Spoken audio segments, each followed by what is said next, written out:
Now speaking, Baron Narrated, Chief Corporate Affairs Officer. Good morning, everyone. You can find our earnings press release on our website and it has also been filed with the SEC and SEDAR.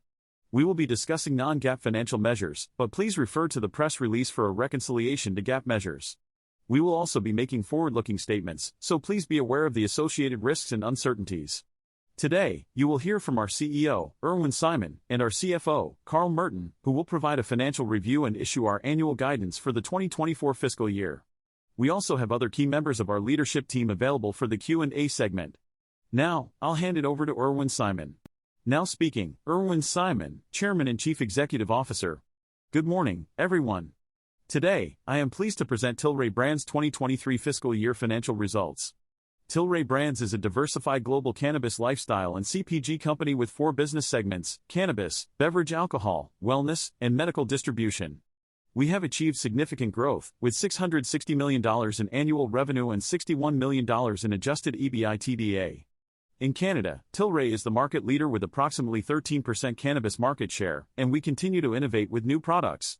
We have also made strategic acquisitions to strengthen our position, including the recent acquisition of HEXO.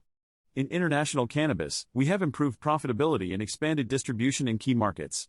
We are focused on solidifying our leadership position in medical cannabis and capturing the adult use opportunity as it arises.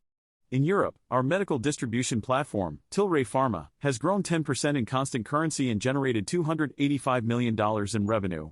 We are leveraging this platform to expand into the distribution of cannabis and wellness products throughout Europe. In the US, our beverage alcohol and CPG portfolio consists of strong brands with significant growth potential. While we are not engaging in businesses that touch the plant in the US due to federal legality, we are optimizing the value of our existing businesses. Overall, we remain committed to delivering sustainable long-term shareholder value and growth. Thank you for joining our call today. Now speaking, Carl Merton, Chief Financial Officer. We exceeded our financial targets for the fiscal year, with adjusted EBITDA of $61.5 million and positive adjusted free cash flow of $1.3 million. Our balance sheet was further strengthened through a favorable refinancing, extending maturity and lowering fixed interest rates. We have generated positive adjusted EBITDA for 4 consecutive years.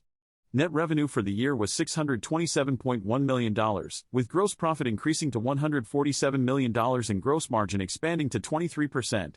Our net loss for the year was $1.4 billion, but our adjusted net loss improved to 21 cents per share. In the fourth quarter, net revenue reached a record $184.2 million, with gross profit of $67.1 million and gross margin of 36%. Adjusted EBITDA almost doubled to a record $22.2 million. Our cannabis segment saw a 21% increase in net revenue, while distribution revenue increased by 18.7%. Beverage alcohol revenue grew by 42.6%, and wellness segment revenue decreased by 8.8%. We expect adjusted EBITDA for fiscal year 2024 to be $68 million to $78 million, representing a 20% growth. TD Cowen analyst Vivian Azer inquired, "Can you quantify the impact of price deflation in the adult use cannabis segment? And can you explain if there were any positive mix shift variances that contributed to the strong gross margin for the overall segment?" Irwin Simon replied, "Throughout fiscal 2023, we experienced $30 million of price compression, impacting both our top line and bottom line. However, I am pleased to report that we believe this issue is now behind us, and we have seen stabilization in prices. In terms of cannabis cultivation, our Canadian operation, led by Blair McNeil, has made significant progress. We have introduced innovative new products with enhanced potency and genetics, catering to the growing demand from educated consumers. Our distribution network has also been improved, and we have invested in educating budtenders about our Tilray brands. I must commend our team for their dedication to innovation in this space." Blair, would you like to add anything to this? Blair McNeil replied, "Our focus on mix shift has been successful, particularly with our brands Kanaka and Riff. We have experienced significant growth in our mainstream flower presence, resulting in higher margins. Our dominance in the value segment with good supply has also contributed to our overall performance. Innovation has played a crucial role in driving our profitability, with 40% of our sales in Q4 coming from new products. We launched 121 new products in fiscal 23 and have a robust pipeline for future releases.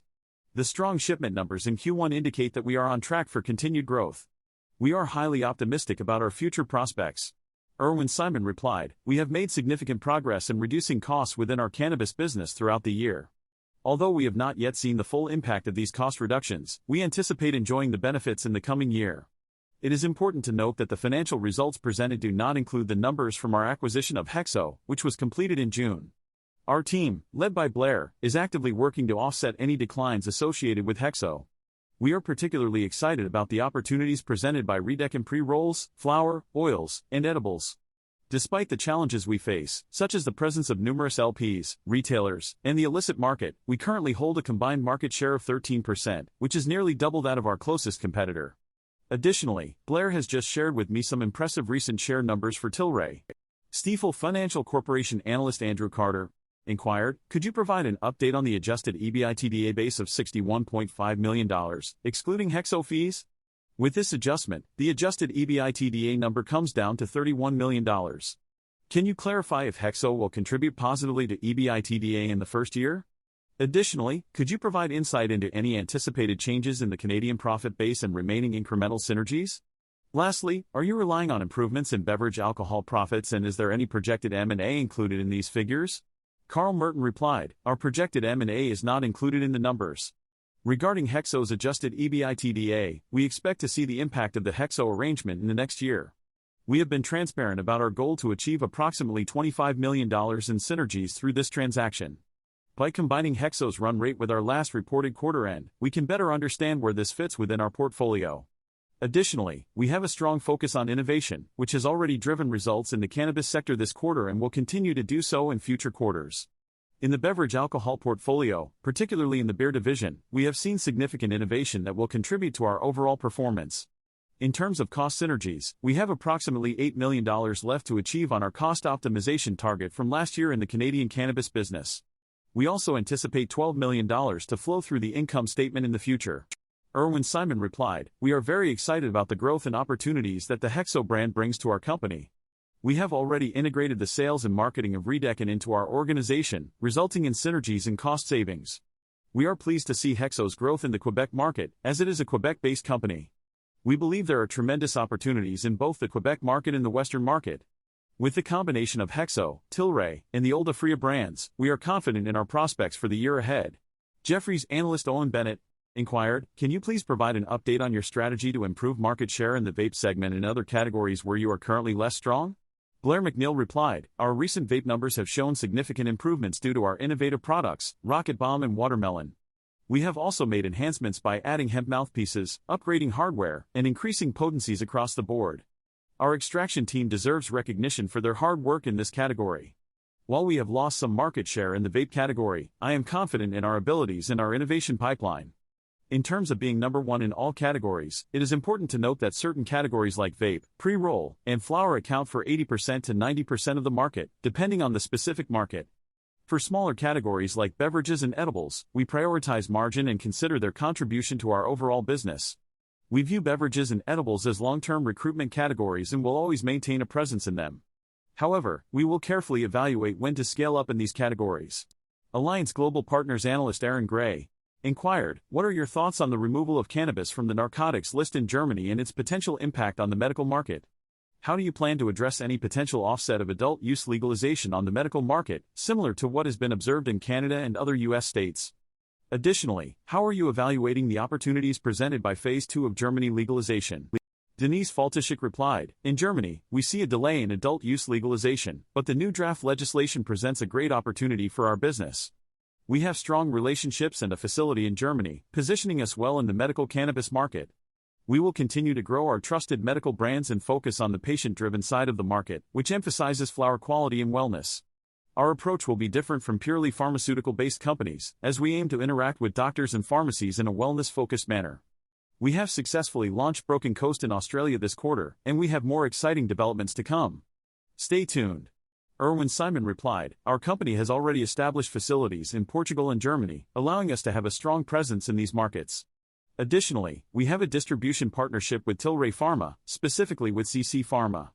This partnership enables us to have a robust infrastructure in place to effectively reach customers. We are actively collaborating with the German government on various initiatives, further solidifying our position in the market. While we are disappointed that full legalization may not occur, we see potential in the medical sector as a pathway to recreational use. We believe there is a significant market opportunity in providing medical products that can also be used recreationally. Alliance Bernstein analyst Nadine Sarwat inquired, can you provide an update on the adjusted EBITDA growth guidance for the core business, excluding the addition of HEXO? Additionally, could you provide some specific details on the extent of price stabilization that you mentioned earlier? Carl Merton replied, yes, you are correct. In terms of adjusted EBITDA, we anticipate achieving approximately $25 million in synergies from HEXO's existing run rate. This will result in a slight decrease in HEXO's direct EBITDA contribution over the next year. The majority of our EBITDA growth, however, will be driven by the expansion of our existing businesses. Blair McNeil replied, price compression is a dynamic factor in our industry, and it is closely linked to SKU saturation. While we have observed some stabilization in certain areas like flower and pre-roll, there are still categories that have room for growth and may experience further compression. It's important to note that the extent of compression varies across different product categories. Erwin Simon replied, we anticipate that government intervention in pricing will help stabilize the market. The recent actions taken by the Ontario government are a positive step in this direction. As the industry continues to evolve, we may see some LPs exit the market, which could alleviate some of the price compression. While the cannabis industry has not experienced inflation, we do expect some level of price compression in the future. However, we do not anticipate it to reach the same magnitude as the $30 million seen this year. BMO Capital Markets analyst Tammy Chen inquired, what are your perspectives on the recent phenomenon of inflation on THC potency labeling and cherry-picking testing results, as highlighted by one of your competitors?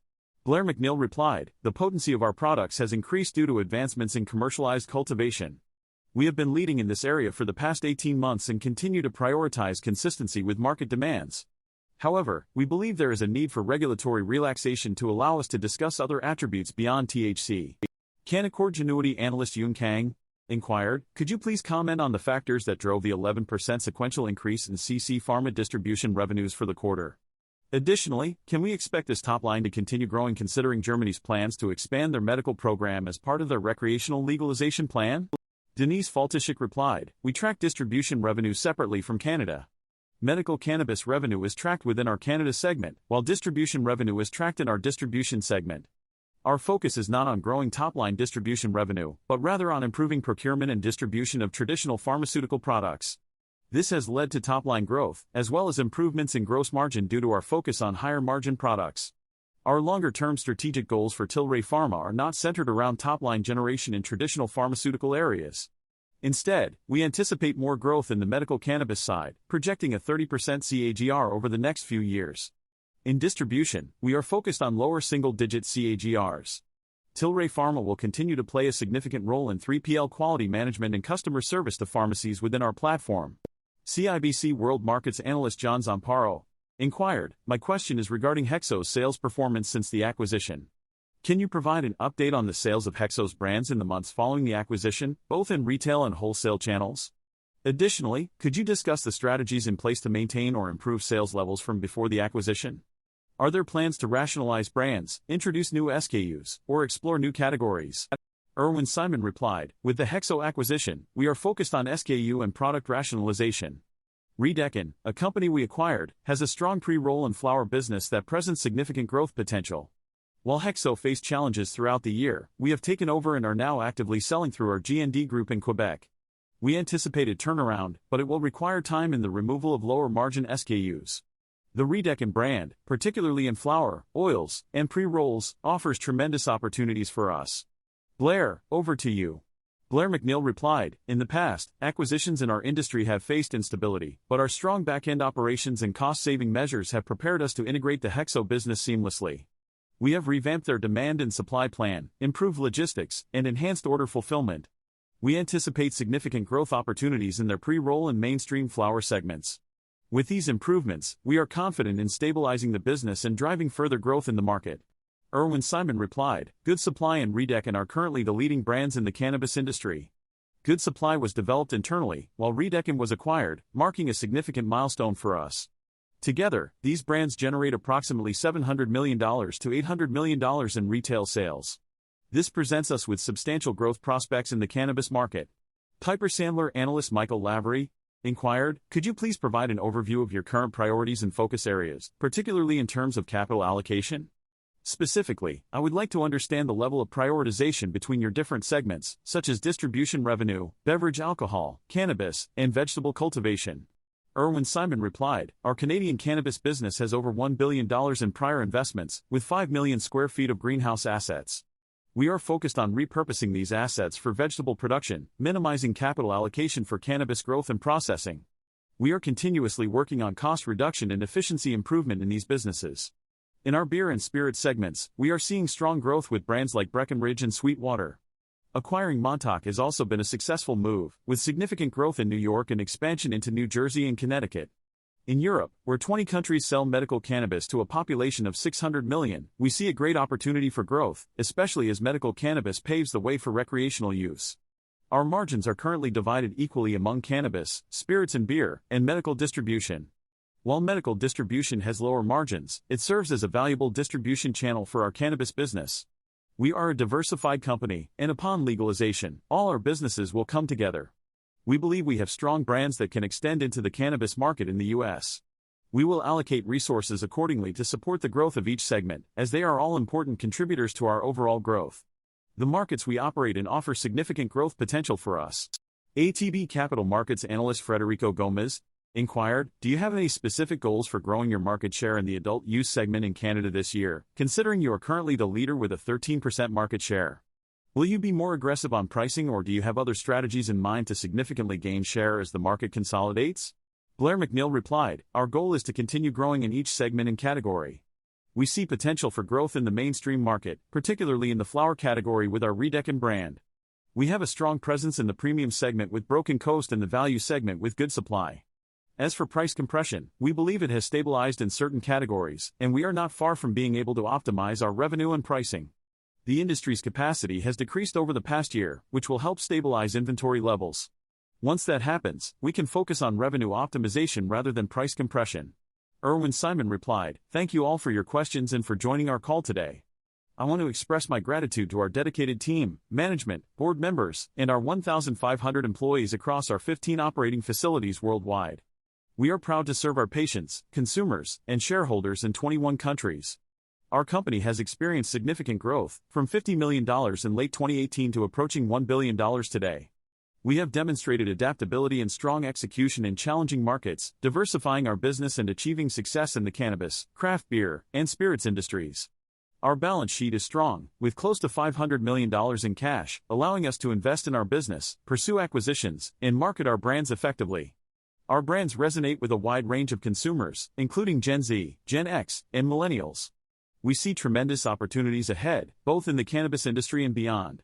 While we anticipate further legalization and regulatory developments, we are not solely dependent on these factors. We are a diversified company with cash flow and business-centered growth strategies. Thank you again for your support, and we hope you enjoy our exceptional products.